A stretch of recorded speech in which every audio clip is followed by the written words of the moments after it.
बता दिया श्रोताओं, कहा कि जो देश पे मर मिट गए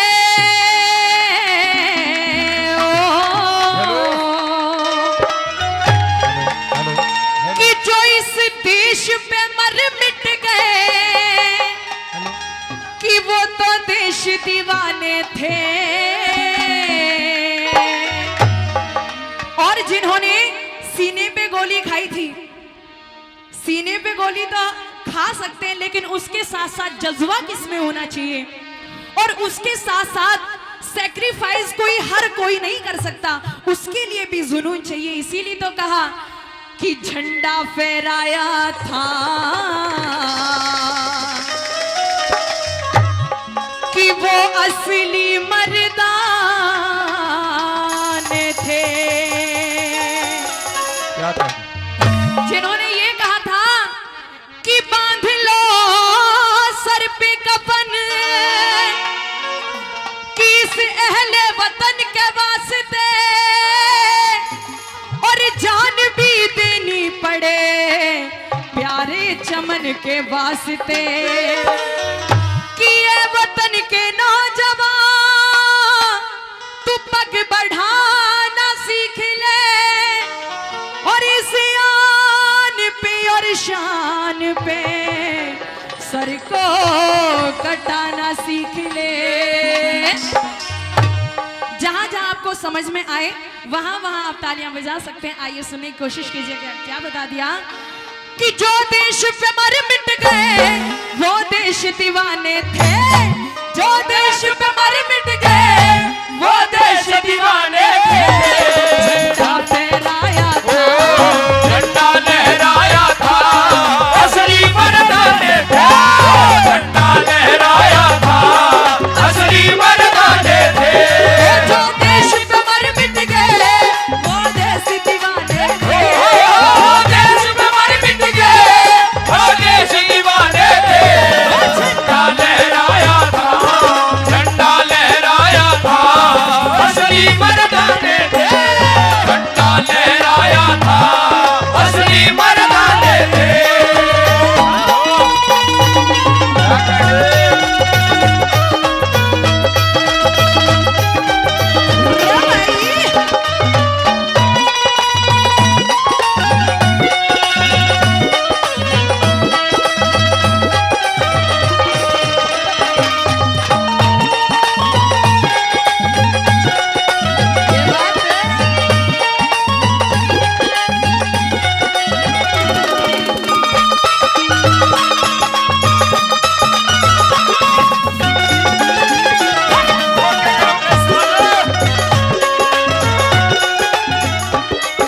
श्रोताओं, पहली बात में ये बता दिया, जिसने इस भारत देश के लिए इंकलाब का नारा दिया था वो था शेर दिलवीर भगत सिंह। लेकिन कुछ लोग कहते हैं कि भगत सिंह जैसे बेटों ने कुछ भी नहीं किया और भगत सिंह तो सिर्फ एक आतंकवादी था, लेकिन ऐसा नहीं है। गुरुजी मीठा मीठा पहली बात में ये बता दिया कि अमन बिक रहा है, चमन बिक रहा है, कि अमन बिक रहा है, चमन बिक रहा है, और शहीदों के सर का कफन बिक रहा है। अरे पुराना मानो तो खुले शब्दों में कह दे कि कुछ गद्दारों के हाथों मेरा ये वतन बिक रहा है, ये वतन बिक रहा है। सरकार कोई भी हो, सब राजनीति करते हैं, लेकिन शहीदों के बारे में बहुत कम लोग सोचते हैं।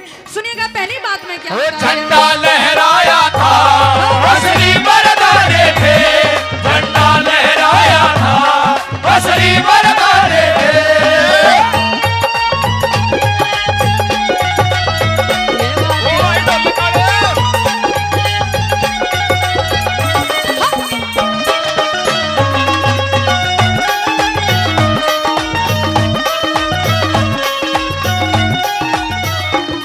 हे वतन के रक्षक असली, हे वतन के रक्षक असली, सीने पे खा गए गोली। वतन के रक्षक असली, सीने पे खा गए गोली। और इंकलाब का नारा, अरे इंकलाब का नारा, बस यही एक थी बोली। और इंकलाब का नारा, बस यही एक थी बोली। आज का युवा अपने करियर में इतना बिजी हो जाता है कि उसको देश की कुछ परवाह सफाई नहीं होती। उन्होंने भी सोचा था, लेकिन उन्होंने सोचा क्या था कि ना घर में पड़ के सोए, ना घर में पड़ के सोए, जंगल में ठिकाने वो झंडा लहराया था, असली मर्दाने थे, वो झंडा लहराया था, असली मर्दाने थे।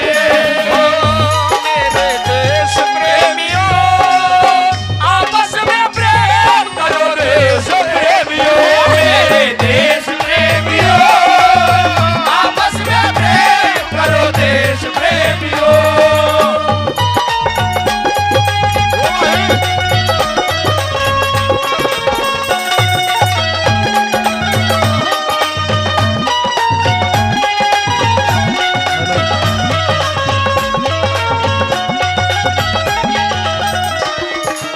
दूसरी बात मैं यूं बता दिया, अगर इस भारत देश के अंदर सरकारें बदलती हैं तो फिर लोगों की थिंकिंग चेंज क्यों नहीं होती?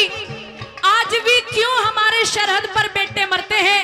क्यों वो धारा नहीं हटाई जा सकती? और क्यों इस देश के सैनिकों को ये ऑर्डर नहीं मिलते कि अगर तुम्हारे ऊपर कोई पत्थर फेंके तो तुम सामने वाले को शूट कर सकते हो? क्यों ये चीज नहीं है? दूसरी बात मैं श्रोताओं ये भी बता दिया कि इस भारत देश के अंदर जो लोग हमारे सैनिकों के ऊपर पत्थर फेंके जाते हैं, कोई ना कोई रीजन तो रहा होगा। और ये मानो कहना चाहते हो कि राजनीति में नेताजी सुभाष चंद्र बोस जैसा कोई किरदार नहीं देखा। सरकारें आएंगी जाएंगी, सत्ता आएगी जाएगी, आज प्रधानमंत्री कोई और है, कल कोई और होगा, मैटर नहीं करता। लेकिन राजनीति में नेताजी सुभाष चंद्र बोस जैसा कोई किरदार नहीं देखा। अरे और भगत सिंह जैसा कोई सरदार नहीं देखा। आज ऐरे गहरे नत्थू खैरे तंत्री बनकर बैठे हैं, और जिनको जेलों में होना था आज वो मंत्री बनकर बैठे हैं, वो मंत्री बनकर बैठे हैं। बायोडेटा चेक कर लेना, कितने कितने सारे केसेस मिनिस्टर के ऊपर लगे हुए हैं। असली सच्चाई तो ये है।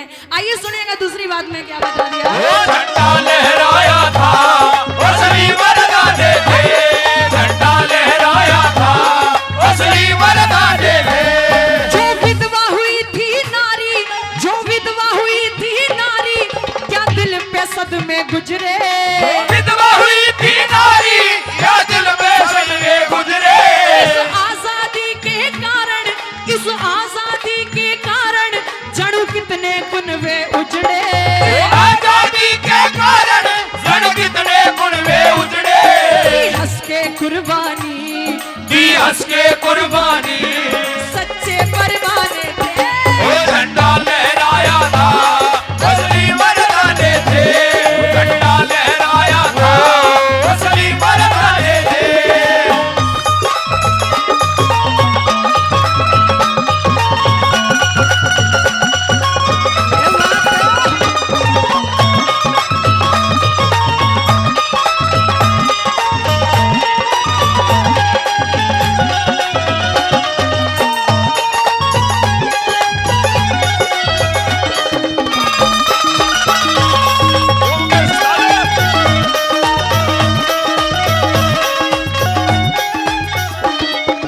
तीसरी बात मैं यूं बता दिया, इस देश के ऊपर अटैक होते हैं, क्या हमारी जो सरकारें हैं वो इतनी पावरफुल नहीं है कि सामने वाले को जवाब दे सके? जवाब दिया था, नो डाउट, लेकिन एक कमी जरूर रह गई श्रोताओं। ये बता दिया, आपने अफजल और कसाब का नाम तो जरूर सुना होगा कि यूं तो शेरों की माद में आकर के, क्योंकि हिंदुस्तान शेरों का देश है, कि यूं तो शेरों की माद में आकर के, अरे गीदड़ की कहां औकात थी आंख दिखाने की, और अगर उस अफजल को टांग दिया होता लाल किले के ऊपर तो फिर किसी कसाब की हिम्मत नहीं होती मेरे भारत देश में आने की, मेरे भारत देश में आने की।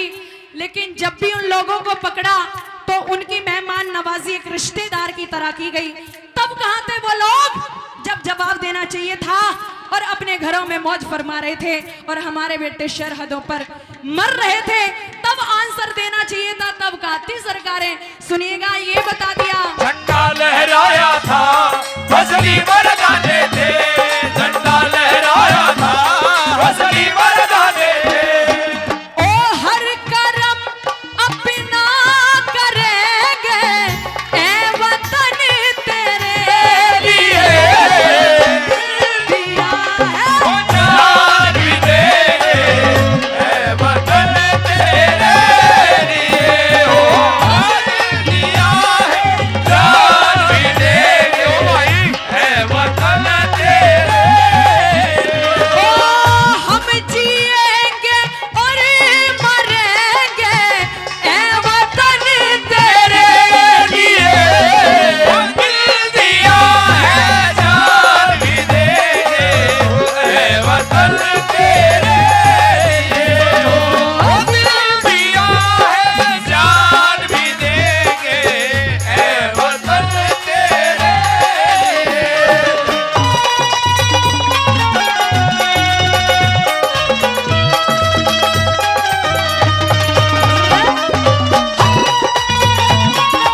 कोई हीरा, आजादी ना क्या छोड़ी ना उन जैसा कोई हीरा। ओ दिल में एक सपना था, दिल में एक सवरा था, अंग्रेज भगाने थे, झंडा लहराया था, असली मर्दाने थे, झंडा लहराया था, असली मर्दाने थे।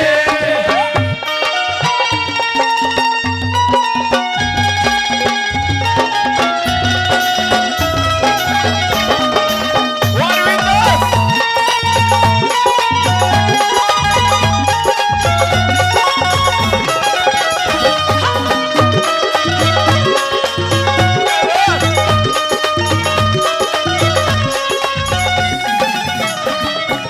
अंतिम कली में यूं बता दिया श्रोताओं, फर्स्ट प्रायोरिटी हमारी होनी चाहिए हमारा देश। लेकिन क्या भगत सिंह, राजगुरु उधम सिंह को ऑफर नहीं मिला था? भगत सिंह को हजारों ऑफर मिले थे, लेकिन कोई भी उसने स्वीकार नहीं किया। आज इस भारत देश के अंदर ऐसे गद्दार हो गए कि जब डिमोनेटाइजेशन होता है देश के अंदर, जब नोटबंदी होती है, तो कहते तो लोग थे कि ब्लैक मनी आएगी। पता नहीं, आई डोंट नो कि कितना ब्लैक मनी आया, बट इस भारत देश से कितने गद्दार उस मनी को लेकर के विदेशों में शिफ्ट हो गए। क्या हमारे भारत देश के लोग उनको ढूंढ नहीं सकते? होने को तो सारी चीजें हो सकती हैं। और एक आश्चर्य और देखिए कि इस भारत देश का एक ऐसा नौजवान जो 6 दिन 35 फीट बर्फ के अंदर जिंदा रहता है, और कहा वो 24 घंटे, जहां उसको हॉस्पिटल के अंदर सारी फैसिलिटीज प्रोवाइड होती हैं और उसकी डेथ हो जाती है। एक ऐसा नौजवान जिसका नाम था हनुमंत थप्पा। एक कवि ने बहुत सुंदर सी लाइनें लिखी कि क्या उसके दिलो दिमाग में नहीं आया होगा कि वो बर्फ की घाटी में आंसू बो गया होगा, कि वो बर्फ की घाटी में आंसू बो गया होगा, और सितारा टूट के अंबर से फिर से खो गया होगा। अरे वो जीना तो चाहता होगा मेरे देश की खातिर, मगर कुछ गद्दारों को देखा तो वो फिर से सो गया होगा, वो फिर से सो गया होगा। नमन भी करते हैं, लेकिन जो लोग इस सोने की चिड़िया को लूटने की कोशिश करते हैं, शर्म भी आती है उन लोगों को देख करके। सुनिएगा अंतिम कली के अंदर कवि ने क्या लिख दिया। कर चले हम बिना जाना साथियों, अब तुम्हारे हवाले वतन साथियों। कर चले हम बिना जाना साथियों, अब तुम्हारे हवाले वतन साथियों।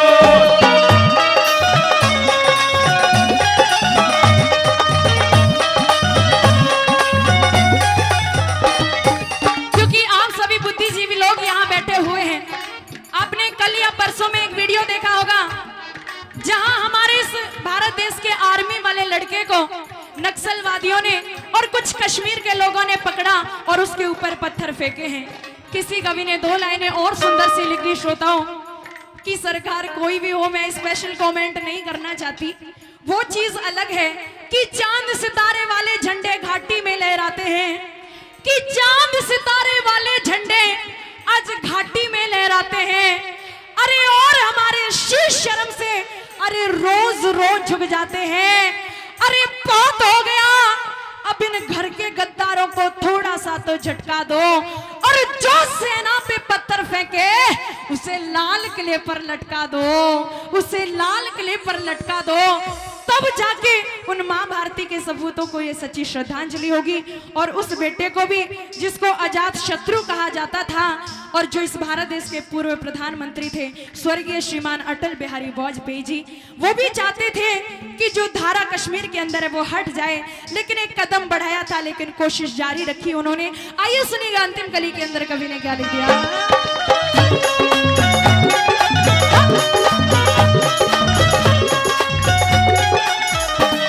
आज भारत माँ रोती है, ये भारत माँ रोती है, कुछ देश में भ्रष्टाचारी। वो भारत माँ रोती है, कुछ देश में भ्रष्टाचारी।